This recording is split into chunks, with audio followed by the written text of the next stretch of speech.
If you sell in many different categories and many different niches, this is something that everyone will run into.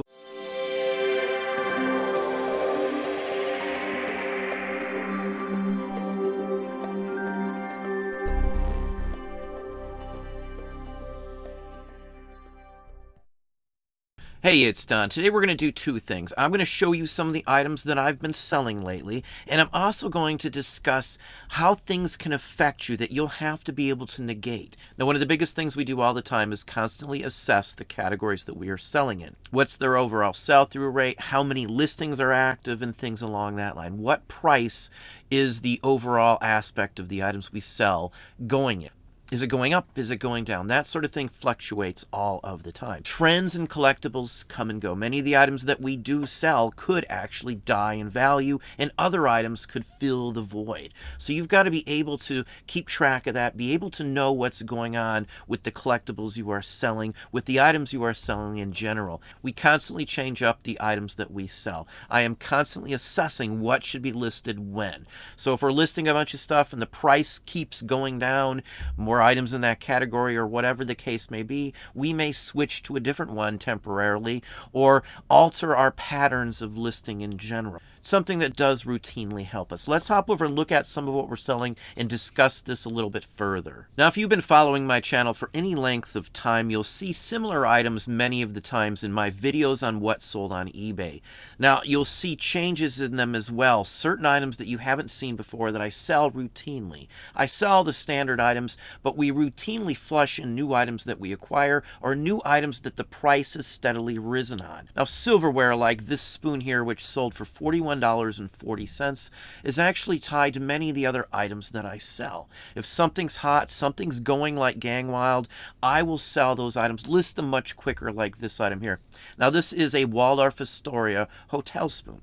I've sold uniform buttons and other pieces, including luggage labels, postcards, letterheads, and things like that, all from it. Hotel and these sorts of things are huge, huge, huge right now. Many people aren't able to travel and things like that, so they're buying travel-related collectibles like mad off of eBay. Now, another area that's extremely hot are vintage photographs of various different types.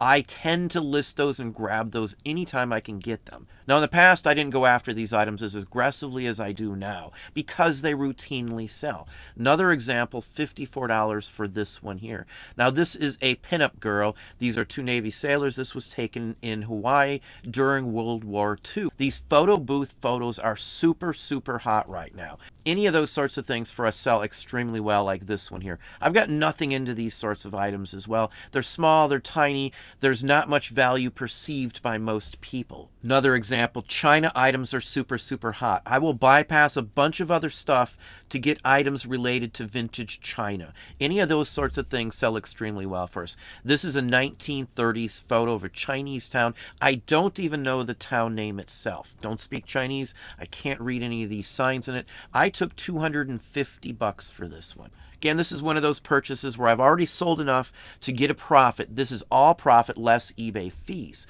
These are one of those items I will put up as soon as I get them in because I will always get good money off of them. Again, I don't care if some of these wait. Usually I will sell something immediately, get all my money back, and probably make a profit on the first list, the first day I list items in these big batches. Now, comic books are pretty hot right now. We've got a bunch going up. We've got some up as well. Thinking about pushing some to another site, Hip Comics also. So this is an area that I do fairly well in. I do love the vintage alternatives from the 70s, 80s, and 90s. They have steadily risen across the board. So I do extremely well with these. These are the ones that most people don't mess with. Everybody's looking for the X-Men, Marvel Classics and things like that, Superman, DC Comics. Most people avoid these sorts. They don't know them, they don't read them, all that kind of thing. Usually the artwork is a little out there, more along the lines of things that I do like. Marvel is hot, as I said. The 80s and 90s Marvel are going for some pretty darn good money for cheapo purchases. Stuff like Web of Spider-Man 1 I can get for $25 quarter,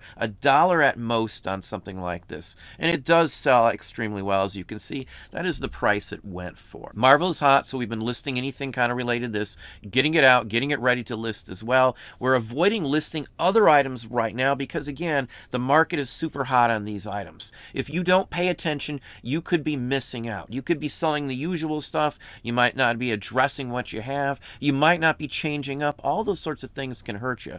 You need to strike when it's hot. So if an item's hot, those are the items you need to center in on first. We've got a bunch of backstock, so I can sort through and pick out what's hot and list those first while they're hot so I can get top dollar for them. Advertising is hot as well, especially for certain types of items.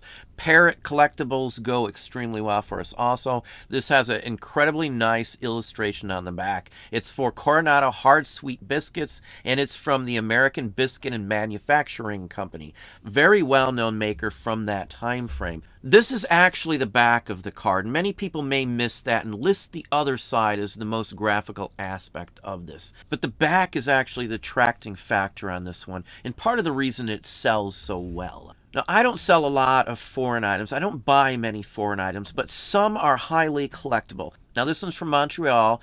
Being that it's from 1870, that's pretty scarce. It's highly collectible. The title as well of this specific card is Canadian Winter Scene. Now, I had a bunch of these. I listed one. It sold like mad. It sold for a decent price. So I went ahead and rushed to get the rest out while they're hot. And sure enough, the rest of them have pretty much all sold for decent money.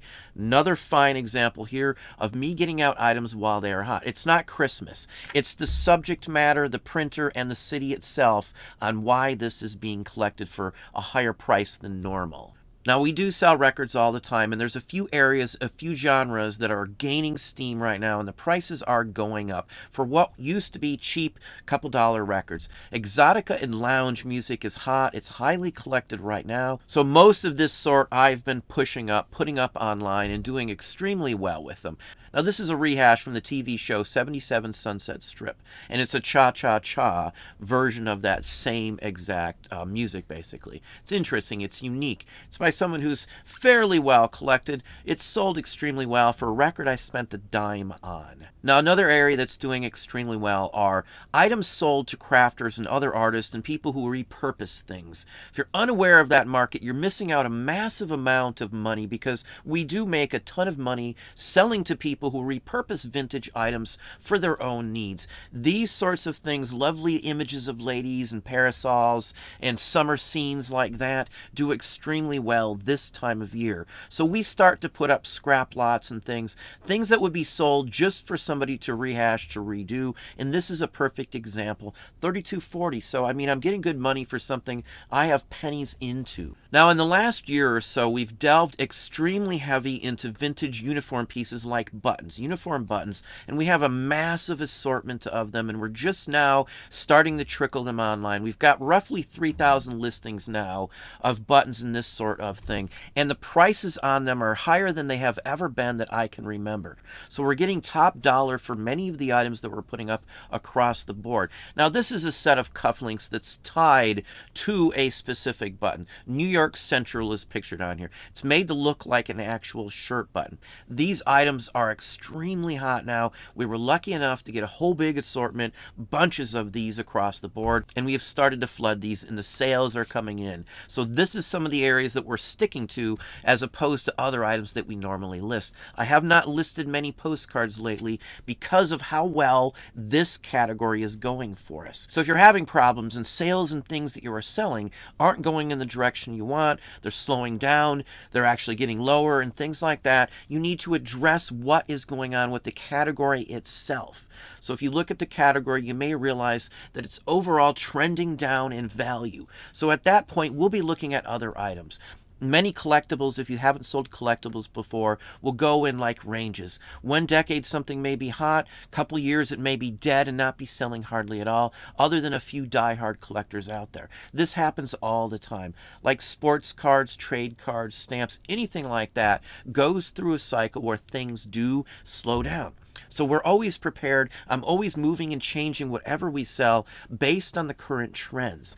Trends are key. They're very important. Something you can check for yourself. Again, I've got videos on that, on how to check on Google Trends. You can check on trending as well on Terapeak also, which does give you some pretty decent information. So these items are selling extremely well. We're going to show you just a few more in this area. Uniform pieces like this sell constantly, daily, for decent money. And again, I have almost nothing into all of these items. Now this is Queensland Defence Force from the 1880s. This is a Victorian button from Australia. Excellent condition as well. Really nice example. It did sell for $41.40. Here's another one. This one sold for $34.50. And this is Hudson County Penitentiary. This is a prison uniform button, basically. It's a smaller one. Sold a couple of these. They sold quickly and for decent money. Now this one's from Sweden, and this was out of my range. I had no clue what this was for, other than it's probably some sort of fraternal item. It did sell for the $54 price you see there. It's just some odd button.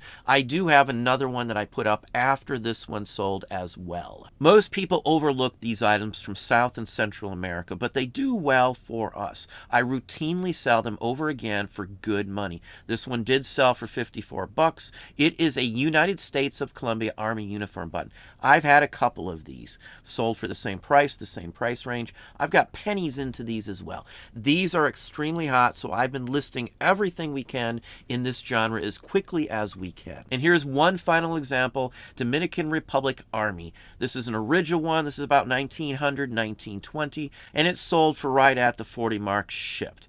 I'm fine with that. They're selling extremely well. Just a few years ago, you'd be lucky to get $5 or $10 for most all of these buttons. We actually held on to these for almost a year before we listed any of them as the price increased. Right now it's hot. Right now is the time to strike. So as things change, as market trends change, I change with them. So if you're stuck again selling the same things and the value of your items are going down, or you're not getting the sales you used to, I would seriously check into the actual category of items you are selling to see what's going on overall. It might not have anything to do whatsoever with you. It might actually have to do with the category itself. Figuring that out, looking around for different items can fix those situations most all of the time. Well, there you have it. Hopefully you enjoyed the video. If you did, please hit that like button down below. You can also hit the bell icon to be notified if I post new content or go live. Subscribe and tell all your friends.